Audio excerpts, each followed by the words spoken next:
मैं आपकी recording on कर देता हूं आपके लिए, ठीक। So guys, today we are back with another lecture of mole concept, जो है एमयू ट्रिपल ई 2024 के लिए, ठीक है। This is lecture number 3। Already 2 lectures हो चुके हैं, ये लेक्चर नंबर 3 आज होने वाला है, ठीक है। और क्या क्या पढ़ा है वो भी मैं थोड़ा सा आपको रिकॉल कराऊंगा, ठीक है। फिर आज उसी कॉन्सेप्ट को आगे इंट्रोड्यूस करेंगे। इसके हो सके तो सिर्फ एक और लेक्चर आएगा, ठीक है, फिर मोल कॉन्सेप्ट पूरी समाप्त हो जाएगी, ठीक है। आज का लेक्चर मेजर है और थोड़ा इंपॉर्टेंट भी है, क्योंकि कुछ कुछ इंपॉर्टेंट टर्मिनोलॉजी इसमें भी डिस्कस की जाएंगी, जैसे मोल का इंट्रोडक्शन आज होगा, ठीक है। तो this is lecture number 3। Question की प्रैक्टिस करेंगे जैसे प्रीवियस सेशन में हुआ था, और सब कुछ सीखते हुए चलेंगे लाइन बाय लाइन, ठीक है। Before moving to main content, मैं अपने बारे में थोड़ा आपको इंट्रोडक्शन देना चाहता हूँ। जो लोग मुझे जानते हैं जॉली गुड, जो नहीं जानते हैं, मेरा नाम शुभम उपाध्याय है। I am your MU triple E chemistry educator STBG का। I am a JEE main qualified candidate, और साथ में I am pursuing BTech from IIT Lucknow. It is one of the top rank institute of Abdul Kalam technical university, जो कि आपके UP में है, ठीक है। खैर, ये सारी बातें तो होते रहेंगी, बट आगे बढ़ते हैं टुवर्ड मेन कंटेंट। तो हमने मोल कॉन्सेप्ट शुरू किया था, ये सारी चीजें हमने डिस्कस कर ली है ऑलरेडी। ये प्रीवियस लेक्चर में जो नहीं देखा जाकर वीडियो जाके देख लो, ठीक है। और ये सारे क्वेश्चंस भी प्रैक्टिस हुए थे प्रीवियस सेशन में, जिसमें हमने relative atomic mass, gram atomic mass unit, वो सारी चीजें डिस्कस की थी, ठीक है। फिर हमने एवरेज एटॉमिक मास के 2 टाइप के आपको कॉन्सेप्ट दिए थे कि 2 टाइप के सवाल पूछे जाएंगे। अगर फ्रैक्शनल वाइज होगा तो हम A1 F1 करके टिल देन जितने नंबर ऑफ टर्म्स में होंगे हम सबको जोड़ेंगे। फिर हमने एवरेज एटॉमिक मास का भी फॉर्मूला दिया था, जो है A1X2 A1X1 plus A1X2 plus A3X3, ठीक है। A1 A2 A3 till AN X1 X2 X3 till action, ठीक है। ये सब, और फिर प्रैक्टिस भी किया था हमने, ठीक। और यहां तक हमने क्वेश्चन कर लिया था। आज जो है वो आगे बढ़ेंगे, और इस चीज से आगे क्या क्या चीजें और हैं और कौन कौन सी टर्मिनोलॉजी और इंपॉर्टेंट है, हम उसको थोड़ा देखेंगे। Before moving to main content, मैं थोड़ा सा चार्ट सेक्शन देखूं कि सब एक्टिव है या नहीं, ठीक है। सबको अभी तक सब विजिबल था, कोई दिक्कत तो नहीं आई? क्लियर है? आवाज आ रही है? क्योंकि फिर बीच में फिर देख नहीं पाते हैं ना, इस वजह से। एक सेकंड, मेरा नोटिफिकेशन ऑन रह गया इसको, ठीक है। चलिए आज जो है, आज का जो मोल कॉन्सेप्ट का 3rd लेक्चर है, उसमें शुरुआत करेंगे हम मोल का। देखो, एक्चुअली मोल कॉन्सेप्ट नाम ही है, और अभी तक मोल ही हमने नहीं पढ़ा है ना। सर जी, ये मोल होता क्या है? तो आज हम मोल की शुरुआत करेंगे। देखो, मोल क्या है? ये जो मोल, वो वाला मोल नहीं है जो तुम समझ रहे हो, है ना, जो तुम एक दूसरे को फ्रस्ट्रेशन में गालियां देते हो, वो वाला मोल नहीं है, ठीक है। उसको वो वाला मोल समझ समझना। देखो, ये जो मोल है, ये बेसिकली किसी भी सब्सटेंस के लिए यूज किया जाता है। मतलब सब्सटेंस के लिए कैसे सर, थोड़ा एलोबरेट करिए, समझ नहीं आ रहा है। देखो, किसी सब्सटेंस को अगर एटॉमिक लेवल पे या फिर मॉलिक्यूलर लेवल पे, अगर किसी भी सब्सटेंस का अमाउंट, क्या बोल रहा हूं मैं, ध्यान से समझना। मोल क्या है? मोल बेसिकली किसी भी एटॉमिक या मॉलिक्यूलर, कोई भी, मान लो हमने मैटर लिया, और लेट्स से सब्सटेंस या मैटर, कोई भी टर्मिनोलॉजी यूज कर सकते हो, ठीक है। तो उसका एटॉमिक या मॉलिक्यूलर लेवल पे वो जो सब्सटेंस है वो कितने अमाउंट में है, मतलब basically amount of substance measure करने का एक यूनिट होता है। जैसे मास को मेजर करने के लिए केजी बनाया गया है ना, वैसे ही अमाउंट ऑफ सब्सटेंस को मेजर करने के लिए मोल बनाया गया। सो ये जो मोल जो है ना, ये बेसिकली एक टर्मिनोलॉजी सेट कर दी गई, ताकि एक यूनिट बना दी गई, ताकि हम मॉलिक्यूलर या एटॉमिक लेवल पे सब्सटेंस के कितने अमाउंट पे प्रेजेंट है उसको नाप सके। मतलब मोल जो है बेसिकली, इसको कह सकते हो एक स्केल है। स्केल ज्यादा कहना अच्छा नहीं लगता है, ठीक है, तो आप इसको एक यूनिट ही मान के चलो। जैसे जैसे जैसे जैसे फॉर एग्जांपल, अगर मैं तुमसे कहूं, है ना, कि 1 रुपए में कितने पैसे होते हैं, तुम क्या बोलोगे? सर बिल्कुल सही है, 100 पैसे होते हैं। तो ये जो 1 रुपी जो सेट कर दिया गया ना, ये कितने हैं? 100 है। सो बेसिकली ऐसे ही मोल को डिफाइन किया गया। जैसे अगर मैं तुमसे कहूं वन डजन, मतलब हिंदी में कहें तो 1 दर्जन। तो 1 दर्जन में कितना होता है? 12 होता है। मतलब 1 दर्जन एक स्टैंडर्ड सेट कर दिया गया कि 1 दर्जन इज इक्वल्स टू 12, या फिर 1 रुपीज इज इक्वल्स टू 100 पैसा, या फिर 1 kg इज इक्वल्स टू 100 ग्राम। वैसे ही मोल डिफाइन कर दिया गया। तो मोल एक ऐसा स्टैंडर्ड है, एक यूनिट है, जो कि अमाउंट ऑफ सब्सटेंस मेजर करने का काम करता है। और अगर मैं तुमसे कहूं कि 1 मोल, है ना, एक्चुअली MOLE लिखते हैं, लेकिन शॉर्ट में MOL लिखते हैं। तो अगर मैं तुमसे कहूं कि 1 मोल कितना है, तो आप क्या बोलोगे? 1 मोल हमेशा Na के बराबर होता है। आज से ये अपने दिमाग में बात को बिठा लो कैसे याद करोगे मैं नहीं जानता हूं, लेकिन बस इस तुमको याद होना चाहिए कि 1 mole is equals to Na। जहां 1 मोल की बात हो, जहां मोल की बात हो, तुरंत तुम्हारे दिमाग में Na आना चाहिए। और Na क्या है भाई? Na को पढ़ते हैं एवोगैड्रोस नंबर, सबने पढ़ रखा है। और ये कितना होता है भाई? ये होता है 6.022 इंटू 10 टू द पावर 23। ओहो, मतलब जहां भी बातें होंगी 1 मोल की, मतलब वहां बातें किसकी हो रही है? 6.022 इंटू 10 टू द पावर 23 की बातें हो रही है। अच्छा जी, मतलब 1 मोल इज इक्वल्स टू आज से क्या हो गया? Na। बस इस एक चीज को याद रखो, पूरा 1 मोल वाला कॉन्सेप्ट तो क्लियर हो जाएगा। समझ आया? ये समझ आया? चलो चलो, वेरी गुड। ज्यादा समय नहीं लेंगे, कंटेंट पे मेन फोकस करेंगे। चलिए, अब क्या है सर? अब देखो, अब मैं तुमसे कहता हूं, अगर मान लो मैं तुमसे कहूं कि भैया मुझे जरा 1 मोल एटम बताओ, कि 1 मोल एटम होगा तो कितने एटम होंगे? तो मैंने क्या बोला? 1 मोल को रिलेट करो Na से, तो 1 मोल एटम मतलब 6.022 into 10 to the power 23 atom. ओ भाई साहब, क्या बात है, क्या बात है। मतलब अगर मैं तुमसे कहूं 1 मोल मॉलिक्यूल, तो तुम क्या कहोगे? अरे sir very simple, 6.022 10 to the power 23 molecule. मतलब या तो 1 मोल एटम के लिए यूज करो तो उतना Na एटम, या तो मोल मॉलिक्यूल के लिए यूज करो तो उतना मॉलिक्यूल। मतलब अगर मैं आपसे कहूं कि सर 1 मोल आयन है, तो क्या? सिंपल है, 6.022 into 10 to the power 23 ion हो जाएगा। बताओ, कोई दिक्कत है? मतलब 1 मोल के साथ कुछ भी लगा दो, 1 मोल रुपीज, 6.022 रुपीज। ठीक है, तो बस यही तुमको पता होना चाहिए कि 1 मोल एटम ले लो, या 1 मोल मॉलिक्यूल ले लो, या 1 मोल आयन ले लो, रहेगा 1 मोल हमेशा किसके बराबर? Na के बराबर। और यही क्लियर ही नहीं होता है। अब समझ आ गया होगा तुमको कि 1 मोल का मतलब एक्चुअली क्या है। ठीक है, क्लियर है? क्लियर है? चलो, बच्चे तो आगे क्लास में, 6 बच्चे आगे। चलो ठीक है, 1 मोल का मतलब समझ आया? ठीक, यानी 1 मोल हमेशा Na के बराबर होगा। जो बच्चे नए हैं ये वाले स्लाइड देख लो, समझ आएगा। अभी कुछ बताया नहीं हूं, मोल एक्चुअली क्या है वो बताया हूं। देखो फिर से रिपीट मार देता हूं, जो बच्चे अभी तक नहीं आए थे। देखो मोल क्या होता है? मोल होता है किसी भी सब्सटेंस को एटॉमिक या मोलिकुलर लेवल पे नापने का एक स्केल। स्केल ना कह के हम इसको यूनिट कहते हैं, और यूनिट भी ना कह के अगर आपको कहना है तो एक स्टैंडर्ड सेट कर दिया गया। जैसे एक स्टैंडर्ड बनाया गया है ना कि 1 kg को भैया आप 1000 ग्राम ही बोलेंगे, 1 रुपीज में 100 पैसे होंगे। और जैसे एक स्टैंडर्ड और बना दिया गया कि 1 डजन, मतलब 1 दर्जन के अंदर 12 ही अमाउंट में जो भी चीज प्रेजेंट होगी वो होगी। अगर मैं 1 दर्जन केले की बात करूं तो 12 ही केले होंगे, तो 1 दर्जन इक्वल्स टू 12, एक स्टैंडर्ड सेट कर दिया गया। वैसे ही अमाउंट ऑफ सब्सटेंस को मेजर करने के लिए एक स्टैंडर्ड बना दिया गया, 1 mole is equals to Na। यानी कभी भी 1 मोल की बात की जाए तो आपको दिमाग में Na आना चाहिए। Na एवोगैड्रो नंबर होता है, और Na की वैल्यू 6.022 इंटू 1023 होती है। तो अगर 1 मोल में पूछा जाए तो 6.022 इंटू 1023, यही बताया था मैं अभी तक। फिर अगर मैं तुमसे बात करूं 1 मोल एटम, तो भाई 1 मोल Na के बराबर है, तो 1 मोल एटम में 6.022 इंटू 23 एटम हो जाएंगे। मतलब 1 मोल मॉलिक्यूल तो Na मॉलिक्यूल, 1 मोल आयन तो Na आयन, यानी 1 mole is equals to Na। ये दिमाग में क्लियर होना चाहिए। अब तो क्लियर हो गया? जो बच्चे पीछे आए थे, क्या मैं अभी तक बताया हूं? ठीक है, ठीक है। चैट सेक्शन में आप लोग लिखेंगे, ठीक है? किसी की आवाज मुझे नहीं आती है तो चैट सेक्शन में आप डालिए, ठीक? चलिए चलिए जी, चलिए सर जी, ये तो बात हो गई। अब क्वेश्चंस फ्रेमिंग।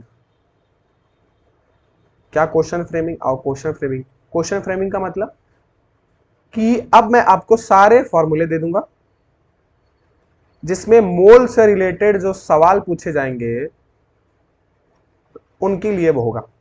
जिसमें पहला सबसे बेसिक मोल का फॉर्मूला, मोल को हम स्मॉल एन से डिनोट करेंगे। किससे डिनोट करेंगे? स्मॉल एन से। तो सबसे बेसिक फॉर्मूला मोल का होता है मोलर मास, नहीं, given mass upon molar mass.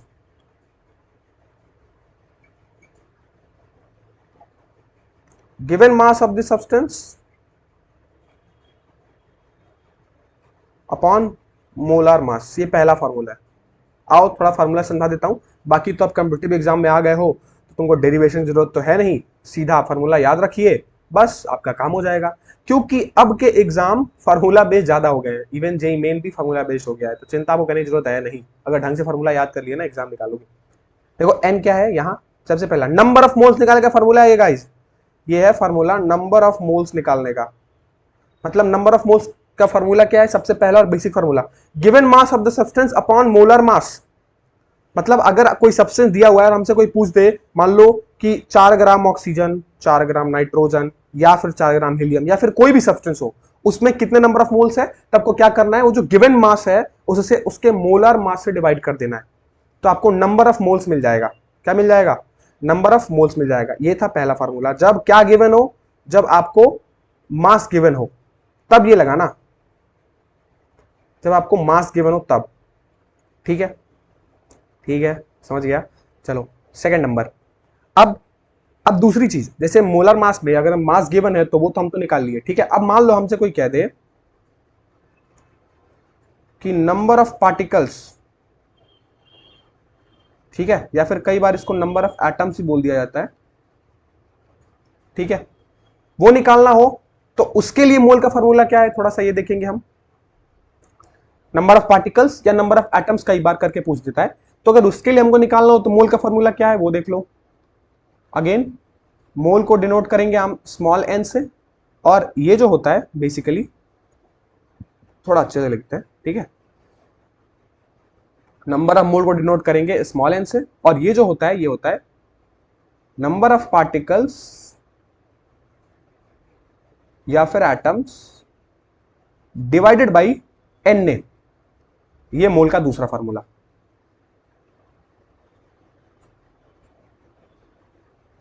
तो अगर यहां से नंबर ऑफ पार्टिकल्स निकालना हो तो क्या हो जाएगा sir ji, mole into N ए।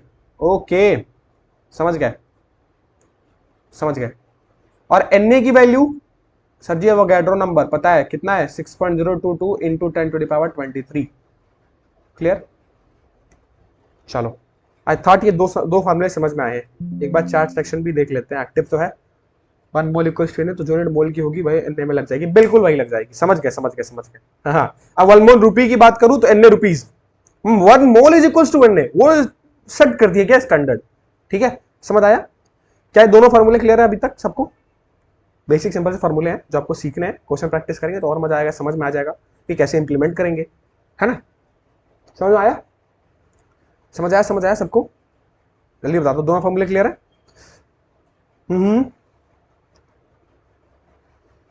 बता दो गाइस चैट सेक्शन में, यस नो। ठीक है, समझ गया। हाँ ठीक है, समझ गया, वेरी गुड। ठीक है, चलिए, तो ये तो हो गया नंबर ऑफ पार्टिकल्स निकालने के लिए। थर्ड फॉर्मूला जो वेरी वेरी इंपॉर्टेंट है और कई बार सवाल पूछा जाता है, वॉल्यूम पे, जो आपको सवाल में गिवन होगा, volume at STP and NTP, दोनों के लिए वैलिड है ये। ठीक है, मतलब स्टैंडर्ड टेम्परेचर प्रेशर या नॉर्मल टेम्परेचर प्रेशर, तो तुमको एक स्टैंडर्ड के क्या बोलते हैं, एक स्टैंडर्ड टेम्परेचर प्रेशर पे वॉल्यूम जो होती है वो कितनी होती है, 22.4 लीटर, तो सबको पता है। तो इसी के रेफरेंस में हमसे वॉल्यूम पूछता है कि किसी भी गिवन सब्सटेंस का वॉल्यूम कितना है। तो जब एसटीपी और एनटीपी की बात करें तो उसके लिए जो नंबर ऑफ मोल्स का फॉर्मूला बनता है वो होता है, अगेन मैं अगर मैं मोल्स को एन से डिनोट करूं, so mole n is equals to, अब इस केस में तुमसे जो वॉल्यूम पूछा जाएगा ना, वॉल्यूम ऑफ द सब्सटेंस, और आपको किसके रेस्पेक्ट में निकालनी है, स्टैंडर्ड टेम्परेचर प्रेशर, मतलब volume of the substance eight STP, मतलब उसी सब्सटेंस का STP, volume of the substance eight STP.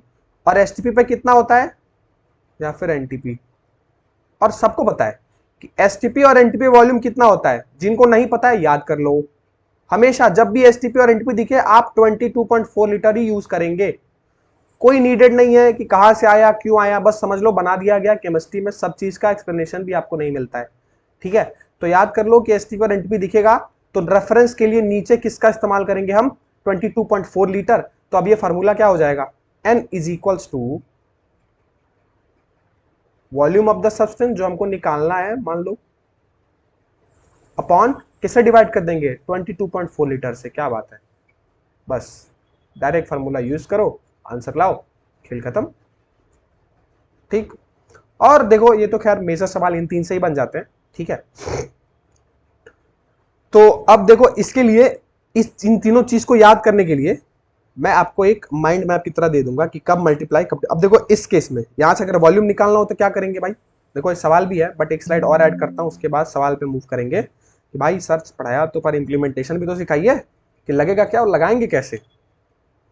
तो अगर मान लो मेरे को वॉल्यूम निकालना हो तो फार्मूला तो ये है, वॉल्यूम निकालना हो तो क्या होगा, बोलो बोलो। अगर वॉल्यूम निकालना हो एट एसटीपी एनटीपी तो हम क्या करेंगे, n इंटू 22.4 लीटर, यही करेंगे ना। देखो यहां से वॉल्यूम निकालना होगा तो n को इधर मल्टीप्लाई कर दो 22.4 के साथ, है ना, तो वॉल्यूम निकल जाएगा हमारा सब्सटेंस का। ठीक है, अब कब डिवाइड करे कब मल्टीप्लाई करे, इसके लिए मैं एक मस्त सी चीज तुमको देता हूं, ठीक है, mind map, not mid map, mind map. Mind map को याद रख लोगे तो इतना 3-4 फार्मूला याद नहीं करना पड़ेगा। देखो बीच में रखते हैं मोल को, है ना, ये हमारे मोल भाई साहब है। अब समझो कि अगर तुमको कभी भी नंबर ऑफ पार्टिकल निकालने हो, है ना, तुमको कभी भी नंबर ऑफ पार्टिकल्स निकालने हो मोल से, तुम क्या करोगे, मल्टीप्लाई करोगे किससे, एवोगैड्रो नंबर से। हाँ हाँ पीछे देखा है, देखो नंबर ऑफ पार्टिकल निकालने हो तो तुमने मोल से किसको मल्टीप्लाई किया, एवोगैड्रो नंबर को। ठीक है सर, ठीक है सर, ठीक है। और अगर नंबर ऑफ पार्टिकल निकालना हो मोल से तो तुम क्या करोगे, डिवाइड करोगे, किससे डिवाइड करोगे, एन से। ओ बस खत्म, एक फार्मूला याद हो गया। सिमिलरली अगर मैं वॉल्यूम की बात करूं, अगर volume of the substance STP या एनटीपी दोनों की बात करता हूं, अगर मोल से तुमको वॉल्यूम निकालनी हो तो क्या करोगे, अब तुम बताओगे। देखो अगर मोल दिया हो और वॉल्यूम ऑफ द सब्सटेंस निकालना हो, अगर मोल दिया हो वॉल्यूम ऑफ द सब्सटेंस निकालना हो तो हम मल्टीप्लाई करेंगे ना जी। किससे मल्टीप्लाई करेंगे, यानी मोल से वॉल्यूम निकालना हो तो हम मल्टीप्लाई करेंगे 22.4 लीटर से, और जब उल्टा काम करना हो वॉल्यूम से मोल निकालना हो तो बोलो, अरे सर जिधर मल्टीप्लाई तो उसके आगे वाले में डिवाइड, 22.4 लीटर। एक माइंड मैप है, इससे याद कर सकते हो। ठीक है, सिमिलरली अब अगर मैं तुमसे मास पूछूं तो, अगर मान लो कभी मास ऑफ द सब्सटेंस हमसे पूछ दिया गया, ठीक है, तो मास ऑफ द सब्सटेंस अगर मोल से निकालना हो तो क्या करेंगे, पहले फार्मूले पे चले जाओ। अगर मास ऑफ द सब्सटेंस मोल से निकालना हो तो हम n इंटू मोलर मास कर देंगे, तो इससे क्या आ जाएगा, सब्सटेंस का मास आ जाएगा, यानी मल्टीप्लाई कर देंगे किससे, मोलर मास से। नहीं अरे उल्टा लिख दिया मैं, भी एरो भी अलग बना दिया। देखो अगर मोल से हमको मास ऑफ द सब्सटेंस चाहिए तो हम क्या करेंगे, डिवाइड कर देंगे किससे, मोलर मास से। और अगर मास ऑफ द सब्सटेंस से मोल चाहिए तो मल्टीप्लाई कर देंगे मोलर मास से। तो ये रही आपकी माइंड मैप, जो अगर आप याद कर सको तो बहुत अच्छी बात है, और नहीं तो डायरेक्ट तीनों फार्मूला याद कर सको तो भी बहुत अच्छी बात है, और बहुत सिंपल तरीके से मोल कॉन्सेप्ट समझ में आ गया होगा। क्लियर, चार्ट सेशन की तरफ चलते हैं। Clear, STP NTP standard temperature pressure, normal temperature pressure, condition सही है और कुछ नहीं, वॉल्यूम को लेने का कंडीशन है। ठीक है, 1 एटीएम का प्रेशर 273 डिग्री केल्विन पे अगर हम लेते हैं, ठीक है, 1 एटीएम का प्रेशर, तो उसको स्टैंडर्ड टेम्परेचर प्रेशर बोलते हैं। क्लियर है, तो एक बार थम्स अप दे दो या फिर वाई या फिर यस, जो भी लिख सकते हो चार्ट में जल्दी लिखो। हाँ सर ये तो मजा आया, समझ में आ गया, ऐसे याद कर सकते। मल्टीप्लाई डिवाइड करते जाना है बस, कर लोगे, कर लोगे, एक बार जल्दी से बताओ।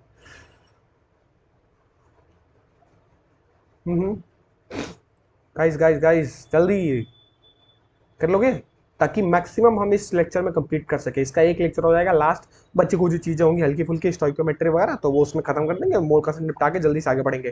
ठीक, चलो यस आ गया, आ गया। लास्ट वाले में गड़बड़ लग रहा है, कौन से वाले में गड़बड़ लग रहा है आपको, जरा ये बता दो। मास ऑफ द सब्सटेंस, मोल से मास निकालना हो तो, अगर ओह ओह या सही बोला, सही बोला। ठीक है, तो अभी याद आ गया मेरे को। हाँ गाइस गाइस, ठीक है ठीक है, किसने तो नोटिस किया? उल्टा कर लो, उल्टा कर लो, इसको उल्टा कर लो। ठीक है, देखो देखो, अगर मोल दिया हो और मास ऑफ द सब्सटेंस चाहिए तो मल्टीप्लाई करेंगे ना मोलर मास को, ठीक है, और सेकंड केस में डिवाइड कर देंगे। अब ठीक है, ठीक, अब ठीक है, अब ठीक है, ठीक है, चलो, अब तो क्लियर है, अब तो क्लियर है अबरार, अब क्लियर है? आई थॉट अब क्लियर होगा। ठीक, जल्दी बताओ, जल्दी बताओ, अब क्लियर है सबको? थोड़ा इंटरेक्शन भी लेते चलना चाहिए ना बैच में, फिर मजा क्या है, ये सर पढ़ाते चले गए और कुछ देखे भी नहीं, है ना, इसीलिए इसलिए चैट सेक्शन में वापस हम आते रहते हैं और आपसे पूछते रहते हैं कि हाँ आया या नहीं। ठीक, चलिए, आई थॉट आ गया, तो आगे बढ़े। हाँ जी, आगे बढ़ते हैं, आ जाओ, practice time. Calculate number of atoms molecules in 1 gram nitrogen. अब क्या है इसमें, फार्मूला मैंने तुमको पीछे लिखवा दिया, नंबर ऑफ एटम्स के लिए, पार्टिकल्स के लिए। अब बताओ कुछ है? Calculate number of atoms in 1 gram of nitrogen. अब सोचो सोचो, देखो नंबर ऑफ एटम, पहले तो मोल से रिलेट करो। नंबर ऑफ मोल्स मतलब n, उसका फॉर्मूला क्या था? नंबर ऑफ पार्टिकल या उसके लिए, याद करो। तो नंबर ऑफ पार्टिकल के लिए था सर जी n से डिवाइड करेंगे, ठीक है, ये फॉर्मूला था हमारा पहला। अब इस केस में ये केस कब अप्लाई होता? ये केस तब अप्लाई होता जब हमारे पास नंबर ऑफ मोल्स है, लेकिन नंबर ऑफ मोल्स नहीं है यहां। तो सिंपल है sir ji, sorry, number of mole निकाल तो ले, पहले नंबर ऑफ मोल निकालते हैं, फिर ये वाले फॉर्मूले में पुट कर देते हैं तो आंसर आ जाएगा। अब नंबर ऑफ मोल निकालने का पहला फॉर्मूला याद करो, ये देखो यहां मास गिवन है, मतलब मास गिवन वाला पहले फॉर्मूले से हम क्या करेंगे सर जी, मोल फाइंड कर लेंगे, उसके बाद नंबर पार्टिकल निकाल लेंगे कि 1 ग्राम नाइट्रोजन में। और देखो यार ऐसे ही सवाल आते हैं, ठीक है, नीट का है ये सवाल। हाँ जी, आपको जान के हैरानी होगी, लेकिन नीट का ये सवाल, ऐसे ही सवाल पूछ जाते हैं, बिल्कुल मोल वोल से ऐसे सवाल पूछा जाएगा, नंबर ऑफ पार्टिकल्स, मॉलिक्यूल्स, फिर मोल्स, फिर वॉल्यूम, एसटीपी, एनटीपी, यही आएगा। ठीक है, तो अब देखो, अब सबसे पहले तो निकालते हैं, ठीक है। तो वन गिवन मास कितना है? 1 ग्राम, तो ग्राम में रखिएगा, ठीक है, 1 अपॉन मोलर मास। अब देखो नाइट्रोजन का मॉलिक्यूल बोला है, तो नाइट्रोजन का मॉलिक्यूल क्या होता है? N2 होता है ना। तो अगर एक नाइट्रोजन के लिए 14 तो 2 के लिए 28, तो नीचे 28 हो जाएगा, तो नंबर ऑफ मोल्स कितना आ गया? 1/28। चलो ये तो आ गया। अब इस फॉर्मूले का इस्तेमाल करो नंबर ऑफ पार्टिकल्स के लिए। तो मैंने बताया कि नंबर ऑफ पार्टिकल्स के लिए, नंबर ऑफ पार्टिकल्स या फिर नंबर ऑफ एटम्स, यही बात है ना, नंबर ऑफ पार्टिकल्स या फिर नंबर ऑफ एटम्स, यही है। तो अब सोचो, एक बार सोच के देखो कि अच्छा, मैं इस चीज के तुमसे पहले आंसर लेता हूं, कोई तो सॉल्व किया होगा ग्रुप में। 0.4 इंटू 10⁻23 कर भी लिए, क्या बात है, अरे गजब। और कोई 3 लोग के अलावा और कोई आंसर दिया है? पहले वेट करते हैं दूसरों के रिस्पॉन्सेस का, मैं तो ध्यान भी नहीं दिया। 6.022 इंटू 10⁻23/14, ये एहसान Ansari, yes, Na/24, Na/14, very good, responses तो बहुत सही है, समझ गए समझ गए, सवाल समझ गए, समझ गए। चलो चलो आ जाओ, समझ गए, आंसर बिल्कुल सही है, वेरी गुड। जिनका Na/24, Na/14 आया बिल्कुल सही है, ठीक है, दोनों केस के लिए सबने निकाल दिया। देखो अगर मैं सबसे पहले, अच्छा एक N2 में कितने एटम है? 2 एटम है ना नाइट्रोजन के, अरे एक मॉलिक्यूल में कितने हैं? 2 नाइट्रोजन है। तो मैं यहां से अगर कहूंगा कि 1 मोल N2 में कितना होगा, तो 1 मोल N2 में सर 2 मोल एटम होगा, है ना। अगर एक N2 में 2 एटम, तो 1 मोल N2 में 2 मोल एटम, सिंपल है। तो अगर मैं तुमसे कहूं 1/28 मोल N2 में कितना होगा, तुम क्या करोगे? 2 इंटू 1/28 मोल एटम, बिल्कुल सही sir. It means 1/14 mole atoms, और मोल एटम जब इतने आ गए तो Na से मल्टीप्लाई करेंगे तभी तो टोटल नंबर ऑफ वो मिलेंगे, यानी 1/14 Na एटम्स। क्या बात है, तो Na/14 वाले भी सही हैं, ठीक है, एक पार्ट डन। और मॉलिक्यूल के Na/28 हो जाएगा, ये तो सिंपल है। एटम के लिए Na/14, ये एटम्स हो गए आपके, और मॉलिक्यूल के लिए Na/28। क्लियर? मजा आया? बता दो, मजा आया? Na/24, Na/14 is absolutely correct answer. बताओ बताओ बताओ, सॉल्व हो गया? मजा आया? पहला सवाल देख के बताओ यार चैट सेक्शन में, यस और नो। तुम लोग बहुत लेजी हो क्लास पे, है ना? थोड़ा एक्टिव रहो यार। रिपीट, अच्छा रिपीट, ओके। अच्छा ये बताओ, एक N2 में कितने एटम? 2 एटम। तो अगर मैं 1 मोल N2 बोलूं तो 2 मोल एटम। वैसे ही हमारा मोल कितना आया? 1/28। देखो 1 ग्राम में कितना मोल आया? 1/28। तो अगर 1 मोल में N2 तो 2 मोल एटम है। जैसे 1 N2 में 2 एटम, तो 1 मोल N2 में 2 मोल एटम। वैसे ही 1/28 मोल N2 में बोलूंगा, सो 2 इंटू 1/28 मोल एटम। होगा कि नहीं होगा? होगा ना? तो ये 2 से जब 28 काटोगे तो 1/14 मोल एटम होगा। और मोल एटम यहां पूछा है, तो नंबर ऑफ, यहां देखो मोल तुम्हारा आ गया 1/14।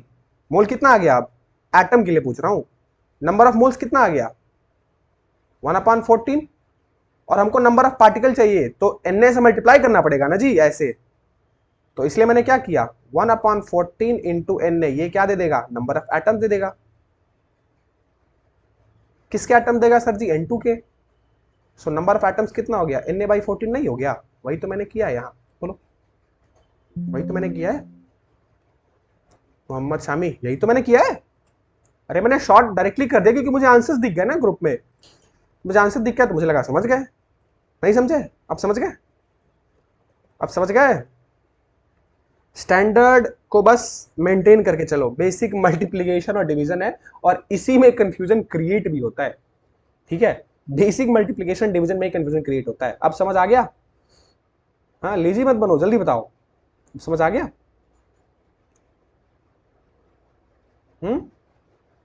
चलो next question.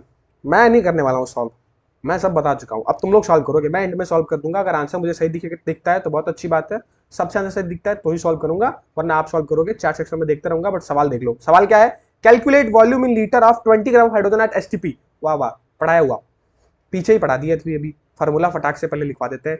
Number of moles N क्या होता है अगर वॉल्यूम फाइंड करना हो तो? वॉल्यूम ऑफ सब्सटेंस किसका दिया है, मतलब सब्सटेंस जगह क्या है? H2 है, तो H2 ले लो। और STP पे कितना होता है? 22.4 लीटर। तो वॉल्यूम इन लीटर हमको कैलकुलेट है 20 ग्राम के लिए, हाइड्रोजन के लिए। अरे अब 20 ग्राम हाइड्रोजन के लिए पहले तो तुम मोल निकाल लो ना, क्योंकि वॉल्यूम निकालने के लिए मोल पता होना चाहिए। अब यहां से तुम मोल निकालो। तो नंबर ऑफ मोल्स का फॉर्मूला क्या होता है बोलो? Sir ji given mass upon molar mass. तो यहां से N निकाल लो। चलो एक बार और आसान में कर देता हूं, N निकाल देता हूं, बाकी कैलकुलेशन खुद करोगे। गिवन मास कितना है? 20। और देखो क्या बोला है? कैलकुलेट क्या बोला है? Calculate volume litre of 20 gram of hydrogen gas at STP। Hydrogen gas क्या होता है? H2। तो 2 हाइड्रोजन हो गया ना। तो अगर एक हाइड्रोजन का 1U तो 2 हाइड्रोजन का 2U, तो डिवाइड कर दो 2 से, तो N इक्वल्स टू क्या हो जाएगा? 10। N इक्वल्स टू क्या हो जाएगा? 10। अब नंबर ऑफ मोल्स तो आपके पास आ गया, कितना है सर जी? 10 मोल। अब जब 10 मोल आ गया तो अब तुम वॉल्यूम निकाल सकते हो। अब यहां से सॉल्व में करूंगा, यहां से मुझे आंसर बताओ जल्दी से कितना होगा। आंसर बताओ जल्दी से कितना होगा। अरे 448 कैसे आ रहा है भाई? 4.48 लीटर नहीं, हाँ 224 लीटर, एब्सोल्युटली करेक्ट एहसान अंसारी। अरे कुछ तो नहीं करना है, मोल निकाल दिए, मल्टीप्लिकेशन कर दो यार। It will not 4.48 litre, 448 litre नहीं होगा। ठीक है, 224 litre is absolutely correct answer. 2.24, 224। अरे भाई 10 से मल्टीप्लिकेशन भी तो करोगे, 22.4 होता है ना। अरे 22.4 को 10 से मल्टीप्लाई कर दो। अरे यार आओ सॉल्व कर देते हैं। अब देखो वॉल्यूम निकालना है, मोल आ गया, तो मोल इंटू 22.4 करेंगे, तो volume of substance H2, gas बोला है गैस, तो 22.4 into 10, this will be 224 litre. Clear everybody? I thought it is clear to you. Yes, चलिए चलिए 2 सवाल सॉल्व करा दिए, अब तो मैं नहीं कराऊंगा। अब मैं बैठा रहूंगा बस, तुमको देखूंगा तुम लोग का चैट सेक्शन, अब तुम लोग सॉल्व करोगे। Find mass of 10 to the power 21 atom of Cu, और कॉपर का वेट दे दिया गया यहाँ, ये आपका एटॉमिक वेट कर लो, मॉलिक्यूलर वेट कर लो, दे दिया गया यहाँ, ठीक है। अब हमको क्या पता, mass of 10 to the power 21 atoms. अब ये बताओ सॉल्व कर लोगे या नहीं। देखो बस इसमें हिंट मैं देता हूँ, सबसे पहले तुमको पता करना पड़ेगा, क्या पता करना पड़ेगा हमको, हमसे क्या बोला है, मास ऑफ 10 पर 21 एटम, तो पहले एन निकाल लो, और 10 पर 20 पर एटम एन का निकाल के फॉर्मूला दिया है मैंने, क्या बोला है, नंबर ऑफ पार्टिकल्स वाला याद करो या फिर एटम्स वाला, नंबर ऑफ पार्टिकल्स या फिर एटम्स अपॉन एन ए होता है। तो तुम पहले यहां से एन फाइंड कर लो, और जब एन फाइंड कर लोगे तो नेक्स्ट एन वाला फॉर्मूला यूज कर लो, given mass upon molar mass, जो कि आपको गिवन है मोलार मास क्वेश्चन में। तो आपको गिवन मास निकालना है ना, तो जो एन गिवन मास हो जाएगा वो क्या हो जाएगा, एन इंटू मोलार मास, या एन इंटू 63.5। अब कर लोगे, बोलो बोलो बोलो बोलो। मोल्स निकाल के 63.5 से मल्टीप्लाई कर लोगे ना, बस अब ये काम तुमको करना है, करो जल्दी, मैं चेक कर रहा हूं, सब लोग करो जल्दी, चैट सेक्शन की तरफ चेक कर रहा हूं मैं, ठीक है।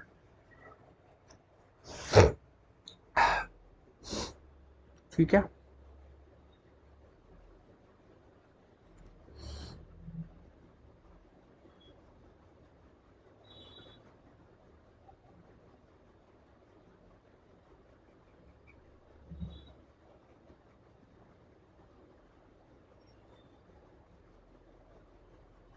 आंसर बताओ सब लोग। कोई बात नहीं, पॉइंट पॉइंट में नहीं बताना है तो फ्रैक्शन वाइज ही बता दो। 0.12 ग्राम, ओके ओके ओके, ठीक है। और किसी का आंसर अगर मैचेबल होता है तो हम मानेंगे कि ऑप्शन सही है, क्योंकि हमने भी सॉल्व तो थोड़े कर रखा है यार, अब कैलकुलेटर तो है नहीं हम, ठीक है। तो और लोग भी सॉल्व करेंगे, फिर उसके बाद हम इस चीज को देखेंगे कि आपने सही उत्तर दिया है या नहीं।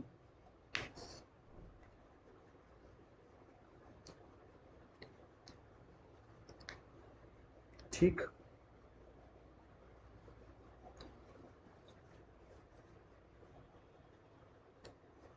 आइए।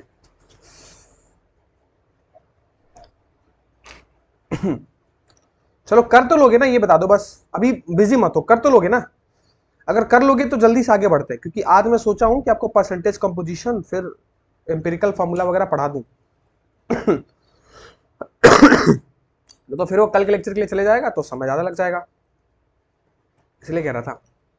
कर तो लोगे ना, जल्दी बता दो, यस और नो, चैट सेक्शन खुला है, जल्दी, ठीक है।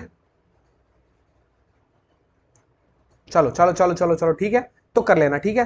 Next question, number of atoms of chlorine BaCl2 में कैलकुलेट करना है, ये भी तुम्हारा काम है, ये आपको प्रैक्टिस शीट मिलेगी, ठीक है। अब मैं बता रहा हूं, अब मैं कराऊंगा नहीं, ठीक है। देखो इतने सारे क्वेश्चंस हैं, 1 2 3 4, बहुत सिंपल है, सब फार्मूला बेस्ड है, और मैंने तुमको पढ़ा दिया कॉन्सेप्ट, और यार एक बार कॉन्सेप्ट पढ़ लिया ना, तो ये सब आप सब सॉल्व करोगे, चारों क्वेश्चन आप सॉल्व करोगे, ठीक है। अगली क्लास में इसका डिस्कशन आपसे कर लेंगे कि आपका कितना आंसर आया, क्या आया, कितनों का कौन सा सही है, ठीक है।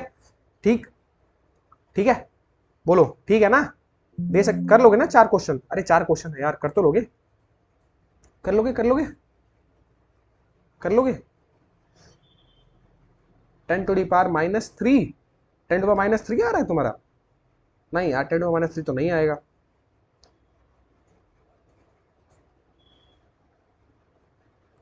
10⁻³ तो नहीं आएगा।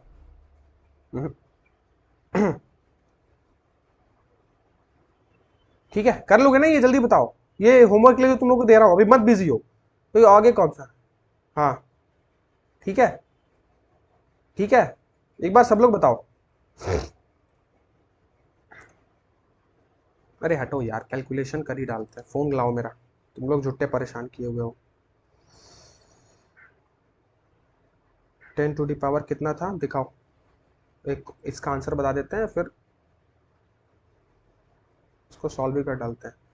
एन निकालने के लिए 10⁻21 अपॉन 6.022 इंटू 10⁻23 करोगे, आप 10⁻21 23 कट गया, नीचे बचेगा 1/6.022 इंटू 10⁻2।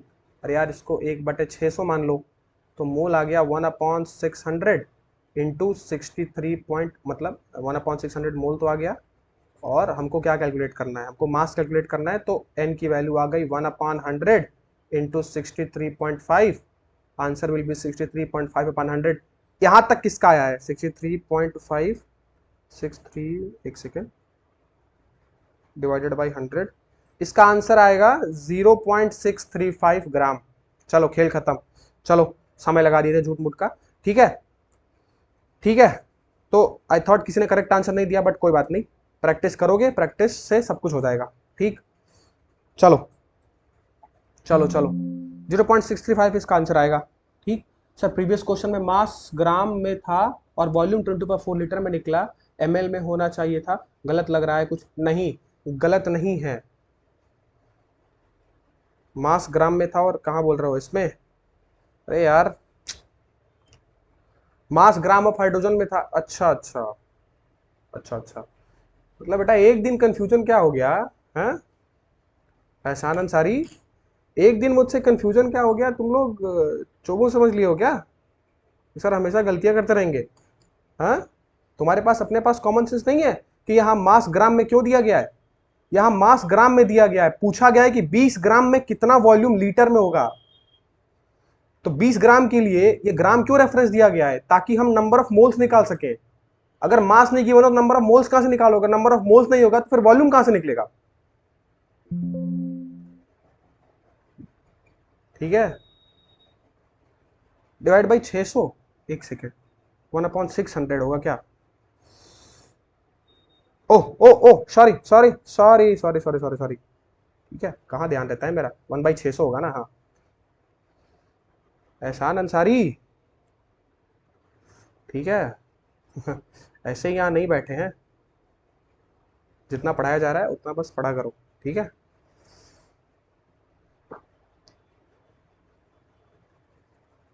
इसको सही कर लीजिए आप, ठीक, 0.1058, ठीक, ये आंसर आएगा, इसको आप 10 के पार में कैलकुलेट कर लोगे, हाँ ठीक है ठीक है, 63.5 डिवाइड बाई 600 कैलकुलेटर से मैंने कर लिया, ठीक है सर। इन लास्ट क्वेश्चन में, हाँ हाँ ठीक है ठीक है ठीक है ठीक है, हाँ सर समझ गए, ये मेंटालिटी तुम लोग के अंदर ना पता नहीं कहाँ से आती है, हाँ? सर एक बार किसी सर को कुछ गड़बड़ हो गया तो फिर उनको कुछ आता ही नहीं है ना, बस ऐसे ही। चलो खैर कोई बात नहीं, सबकी अपनी अपनी सोच, इस चीज को याद रख लो, ये सवाल सॉल्व कर लेना, ये भी सॉल्व करना, ये भी सॉल्व कर लेना, और ये भी, ठीक है, 4 दे रहा हूँ तुम लोग को। अब देखो मेजरली इसके बाद जो आज लास्ट समय देख लेता हूँ कितना हुआ है, ठीक है, समय बचा या नहीं, चलो अभी खैर समय है 10-15 मिनट, तो आज ये वाले सेक्शन में ना हम तुमको कोशिश करेंगे कि पढ़ा दे एम्पिरिकल फॉर्मूला पर, परसेंटेज कॉम्पोजिशन वाले सवाल भी सॉल्व कर लेंगे, ठीक है। तो उससे पहले ये मोल्स वाले कॉन्सेप्ट क्लियर हो गए, ये 4 सवाल के जो 4 आपके सवाल हैं, ये आप लोग मुझे कल मैं इसका डिस्कशन करूंगा, सब लोग आंसर नोट कर लेना और इस हिसाब से सॉल्व कर लेंगे हम, ठीक है। चलो नेक्स्ट टॉपिक हम आते हैं परसेंटेज कंपोजिशन से, खैर डायरेक्टली तो इससे सवाल नहीं पूछा जाता है, ठीक है। परसेंटेज कंपोजिशन से जो सवाल है वो कैसे पूछा जाता है ये देख लो, ठीक है। इसमें हमको मास परसेंट जनरली पूछा जाता है, ठीक है, किसी भी एलिमेंट का हमको मास परसेंटेज कैलकुलेट करना है कि वो जो अगर एक कंपाउंड ले ले हम, तो उस कंपाउंड के अंदर वो एलिमेंट कितने परसेंटेज ऑफ मास में अवेलेबल है, उसके लिए परसेंटेज कंपोजिशन का एक रूल दिया गया, और रूल क्या है, बेसिकली एक फार्मूला ही है, तो इसको आप नोट कर सकते हैं डायरेक्टली, ठीक है, कि किसी भी एलिमेंट का अगर हमको कंपाउंड के अंदर, मतलब ऐसे नहीं बात कर रहा हूं स्पेसिफिकली, अगर कोई compound they they, for example मैं तुमसे कह दूं H2O, ठीक है, आओ सबसे पहले इसे कैलकुलेट करेंगे, तो मैं तुमसे कह दूं H2O में मेरे को तुम कह देगा कि एक बार हाइड्रोजन का मास परसेंट बताओ, एक बार ऑक्सीजन का मास परसेंट बताओ कितना है, तो उसके लिए हम परसेंटेज कंपोजिशन रूल का इस्तेमाल करते हैं, मतलब बेसिकली सिंपल सी बात है, परसेंटेज कंपोजिशन का यूज कब करेंगे हम, जब भी किसी भी फार्मूले में मास परसेंट निकालना हो, ठीक है। तो mass percent of an element को देने के लिए हम इस्तेमाल करते हैं परसेंटेज कंपोजिशन का, ठीक। इसमें क्या है, मास परसेंट ऑफ एलिमेंट में कैसे कैलकुलेट करते हैं ये समझ लो, इसका डायरेक्ट फार्मूला देता हूं, बस उस फार्मूले में उस वैल्यू को पुट करोगे, कैसे करना है ये भी बता दूंगा, तो क्लियर हो जाएगा, ठीक है। तो mass percent of an element कैसे निकालते हैं सब देख लो, mass of that element in 1 mole atom, या फिर 1 मोल कंपाउंड ले लो, एटम नहीं लेंगे कंपाउंड लेंगे, क्योंकि कंपाउंड के अंदर हम कोई चीज कैलकुलेट करनी है, ठीक है, अपॉन उसके मोलर मास से डिवाइड कर दीजिए, ठीक है, उस कंपाउंड के मोलर मास या फिर उस कंपाउंड के मॉलिक्यूलर मास, मॉलिक्यूलर मास लिखो ज्यादा सही रहेगा, इनटू 100 कर दीजिए। बस यही फार्मूला आपको यूज करना है, बस इस फार्मूले को ध्यान रखिए, तो परसेंटेज कंपोजिशन का कोई सवाल आपसे छूटेगा नहीं, क्योंकि straight forward questions percentage composition से अगर आएंगे तो आएंगे, हालांकि देखे तो नहीं गए, बट कोई बात नहीं, सिलेबस का पार्ट है, टॉपिक का पार्ट है, तो मैं पूरा पढ़ा रहा हूँ, छोड़ूंगा नहीं, ठीक है, इसीलिए मेरा पढ़ाना जरूरी है। अब जैसे फॉर एग्जाम्पल इस H2O बेसिक यही ले लो ना, अगर मैं तुमसे कहता हूं कि मुझे जरा मास परसेंट बता दो of hydrogen in 1 mole H2O, तो बहुत सिंपल है, चेक करो कितने हाइड्रोजन है, H2O, 1 मोल H2O में कितने हाइड्रोजन है, 2 हैं, तो मास परसेंट का फॉर्मूला क्या है, mass percent equals to mass of that element in 1 mole compound. अब ये बताओ, एक हाइड्रोजन का मास होता है 1U, तो H2O के अंदर कितने हाइड्रोजन है, 2, तो 2U मास नहीं हो जाएगा 2 हाइड्रोजन के लिए, हो जाएगा सर, यानी ऊपर हो गया 2, नीचे डिवाइड करो मॉलिक्यूलर मास, H2O का मॉलिक्यूलर मास, ऑक्सीजन का मास होता है 16 और हाइड्रोजन का मास होता है, एक हाइड्रोजन का 1 तो 2 हाइड्रोजन का 2, यानी टोटल मास हो जाएगा 18, तो डिवाइड बाई 18 इंटू 100, यानी 1/9 इंटू 100, यानी 100/9। अब जो भी इसका आंसर आएगा वो मास परसेंट हो जाएगा, किसका, किसका मास परसेंट होगा बोलो, हाइड्रोजन का। क्लियर। अब मैं तुमसे पूछूं कि इसी कंपाउंड में मास परसेंट ऑफ ऑक्सीजन बता दो, तो ऑक्सीजन तो एक है, ऑक्सीजन एक है, और एक ऑक्सीजन का मास कितना है ये बताओ, एक ऑक्सीजन का मास होता है 16, डिवाइड बाई मोलर मास तो अभी भी सेम रहेगा H2O का, तो 16/18 इंटू 100। अब इस चीज को आप सॉल्व कर लो काट छाट के, 8/9 इंटू 100, 800/9, जो भी आंसर आएगा तुम्हारा आंसर होगा। बताओ परसेंटेज कंपोजिशन क्लियर है कि मास परसेंट पूछे तो सब्सटेंस से कैसे निकालेंगे, स्टोइकियोमेट्री आगे है। अरे पीडीएफ नहीं देता हूं ऐसे बोलोगे, नहीं सर ग्राम के लीटर से मैच नहीं बन रहा, कोई बात नहीं, ग्राम जो होता है ना वो बेसिकली तुमको नंबर ऑफ मोल्स निकाल, क्योंकि नंबर ऑफ मोल्स निकालोगे तो फिर वॉल्यूम नहीं निकलेगा, कोई बात नहीं, ठीक है, इट्स ओके, ठीक है। ये समझ आया कि मास परसेंटेज कैसे निकालेंगे, मास परसेंट, देखो बहुत सिंपल फार्मूला दिया यार, अब इसमें कुछ है नहीं, ठीक है, अरे ढूंढोगे तो मिलेगा, ठीक है, 11%, ठीक है, जितना भी आया आपका बहुत वेरी गुड, 11% जो भी आया है सही है, अगर आपने सही कैलकुलेट किया है तो आया होगा सही पहले वाले का, ठीक है। समझ आएगी नहीं बताओ जल्दी से, समय बर्बाद नहीं करते, समझ आएगी नहीं, 10 मिनट और है, 10 मिनट में और कुछ सीख लेंगे ना, समझ आया, बता दो यार। हाँ हाँ पीडीएफ मिलता है, बिल्कुल मिलता है यार, लेक्चर भी मिलते हैं और पीडीएफ भी मिलता है, क्लियर, चलो अच्छी बात, जब तुम लोग क्लियर बोलते हो ना बड़ा मजा आता है सुन के, क्योंकि हाँ सब मतलब पढ़ाया हुआ समझ आ गया तुम सबको, ठीक। अब देखो इसी में कई कंपाउंड और भी दे देता है, जैसे तुम्हारा मन मान लो कभी कंपाउंड दे दिया, अब इसमें ना तुमको मैं देता हूँ कुछ कंपाउंड देता हूँ, इसका ये भी तुम लोग होमवर्क ले लो, ठीक है, ले लो C2H5OH, इसमें तुमको कार्बन का मास परसेंट निकालना है, हाइड्रोजन का मास परसेंट निकालना है, ऑर्गेनिक कंपाउंड ही ले लो, ठीक है, हाइड्रोजन का निकालना है, कार्बन का निकालना है और ऑक्सीजन का निकालना है, ठीक है, तीनों का निकाल ले जाओगे मास परसेंट। चलो और भी ले लो, ठीक है, CH3COOH ये भी ले लो, कार्बन का मास परसेंट निकालना, हाइड्रोजन का मास परसेंट निकालना, ऑक्सीजन का मास परसेंट निकालना, निकाल ले जाओगे, और एक और ले लो, सिंपल सा ही कोई ले लो, क्या बनाए क्या बताए, NH3, चलो अमोनिया, ठीक है, नाइट्रोजन का मास परसेंट, हाइड्रोजन का मास परसेंट, नाइट्रोजन का मास परसेंट और हाइड्रोजन का मास परसेंट, और देता हूं, एक और देता हूं, प्रैक्टिस प्रैक्टिस, और मैं ये तो छोड़ूंगा नहीं, C6H6 भाई कोई नहीं छोड़ेगा, बेंजीन है, इसमें तुमको कार्बन का मास परसेंट, हाइड्रोजन का मास परसेंट, ठीक है, कर ले जाओगे चारों सवाल, चार की तरफ चलते हैं, कर ले जाओगे,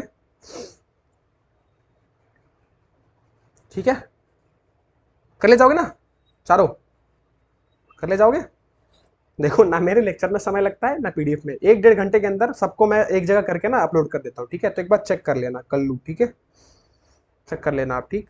चलो चलिए आगे बढ़ते हैं, आगे बढ़ते हैं, और आज का लास्ट टॉपिक, ठीक है, जो है अब हम आ गए एम्पिरिकल फार्मूला और मॉलिक्यूलर फार्मूला में। एम्पिरिकल फार्मूला और मॉलिक्यूलर फार्मूला।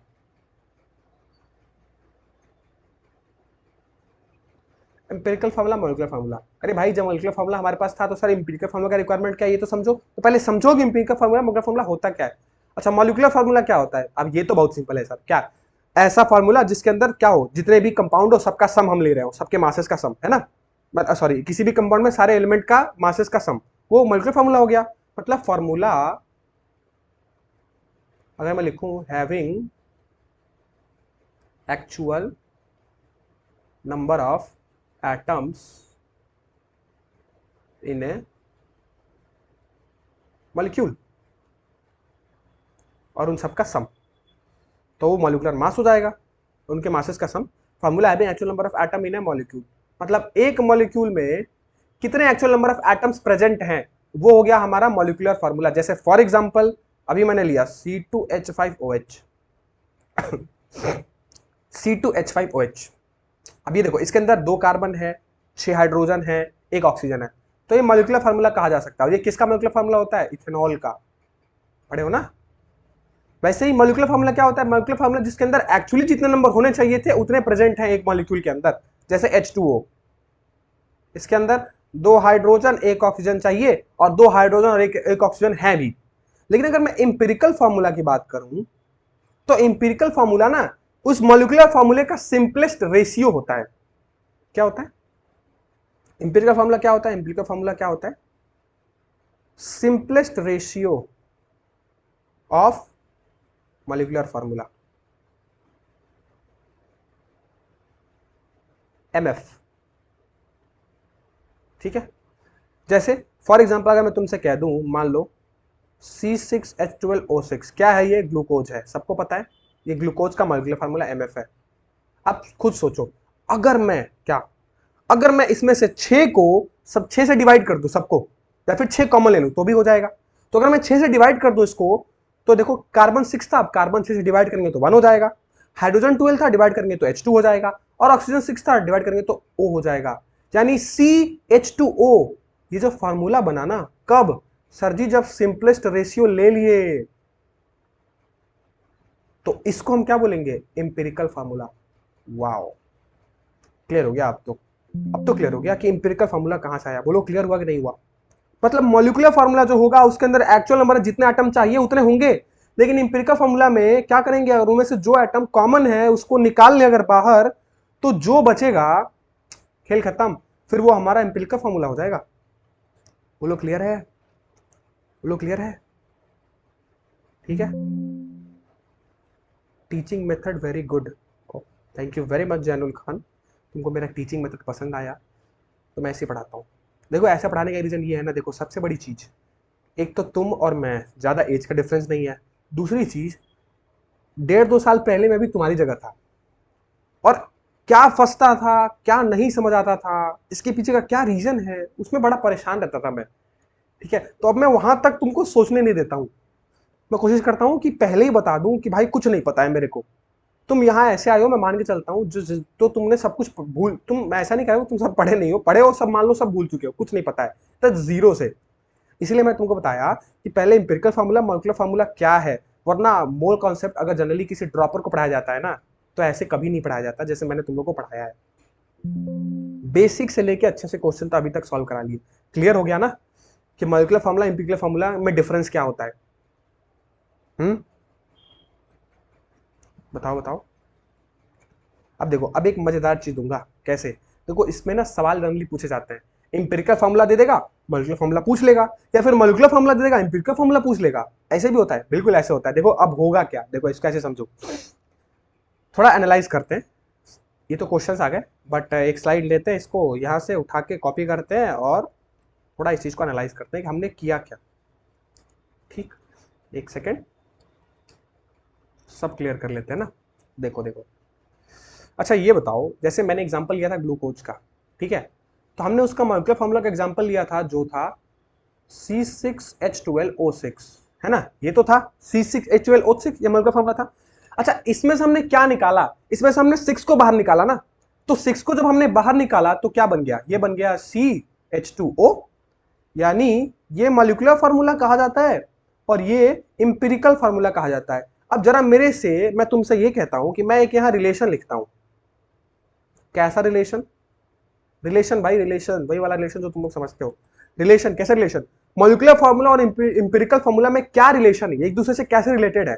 तो जरा ये बताओ, अगर मैं इसको ऐसे लिख दूं कि molecular formula is equals to empirical formula into n, तो क्या कोई दिक्कत या परेशानी होगी? देखो अभी होगी। क्यों? क्योंकि अब दिमाग में ये आ रहा होगा कि EF क्या है, इंपिरिकल फार्मूला, MF क्या है, मॉलिक्यूलर फार्मूला, लेकिन ये n क्या है? What is this n, what is this shit? n कहां से आ गया? देखो n है तुम्हारा कोई इंटीजर। अब ये इंटीजर का मैथ थोड़े पढ़ा रहे हैं, देखो मैथ पढ़ा रहे हैं कैसे।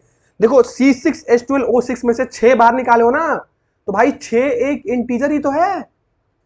ओ मतलब हमको कॉमन नंबर चेक करना है, वो कॉमन नंबर बाहर निकाले तो साला सॉरी निकल जाता है फ्रस्ट्रेशन में, मॉलिक्यूलर फार्मूला से इंपिरिकल फार्मूला पे हम शिफ्ट हो गए। मतलब C6H12O6 में से एक n निकालो तो हम मॉलिक्यूलर फार्मूला से किस में शिफ्ट हो जाएंगे, इंपिरिकल फार्मूला में, यानी n की वैल्यू यहां इस केस में 6 है। अब ये बताओ, अगर मॉलिक्यूलर फार्मूला में वापस आना हो तो क्या करेंगे? अगर देखो इसी इंपिरिकल फार्मूला में मैं 6 से मल्टीप्लाई कर दूं तो क्या ये मॉलिक्यूलर फार्मूला नहीं बन जाएगा? बन जाएगा सर। मतलब relation molecular formula equals to क्या है, इंपिरिकल फार्मूला इनटू n, है कि नहीं? है कि नहीं बताओ? रिलेशन समझ आया कि नहीं? मेरा चलेगा एंड तक और किसी का नहीं बता सकता हूं, ठीक है? बताओ समझ आया कि नहीं?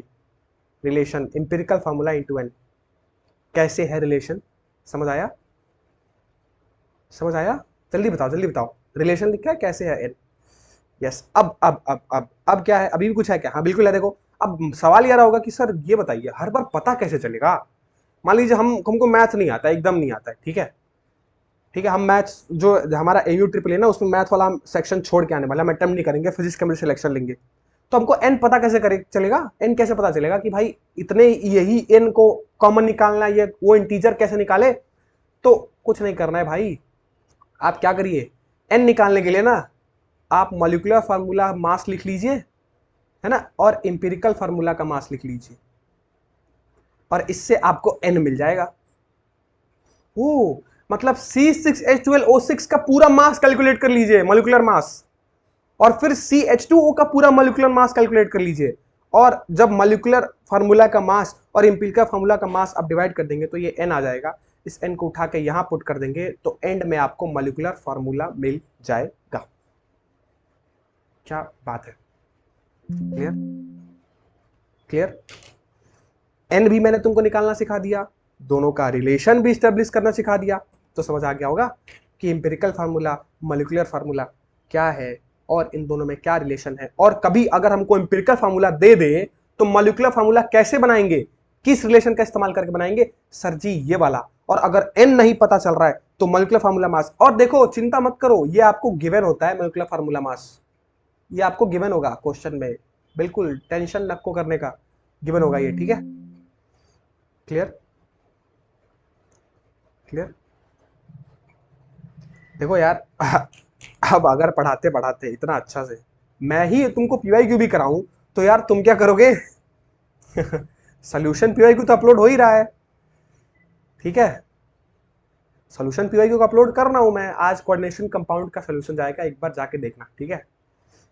ठीक है, मैंने शूट कर लिया है यार। ये सब काम तो अब तुम करोगे ना, मान लो मैं कॉन्सेप्ट तुमको सिखा दे रहा हूँ, जो जिसमें दिक्कत है उस रिलेटेड का क्वेश्चंस भी अंदर करा दे रहा हूँ। अब PYQ भी मैं ही कराऊं तो फिर एग्जाम सोचो, फिर तो अब यही बोलो कि चलिए सर एग्जाम भी आप ही बैठ के दे दीजिए, हैं? ऋतिक तोमर के नाम से आप एग्जाम दे दीजिए।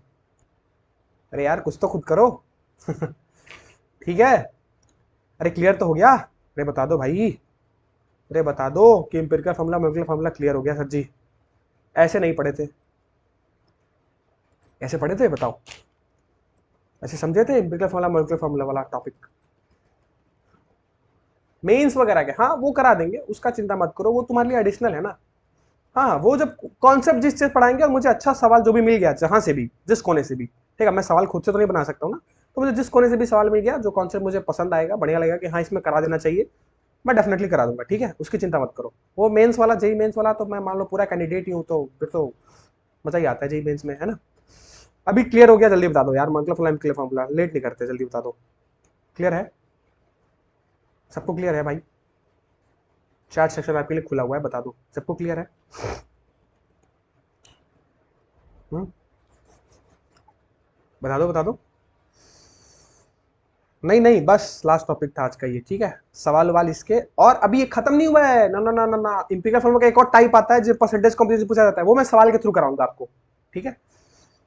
चलिए, चलिए तो आज के सेशन को यही वाइंड अप करते हैं हम, ठीक। मिलेंगे आपसे नेक्स्ट सेशन के अंदर।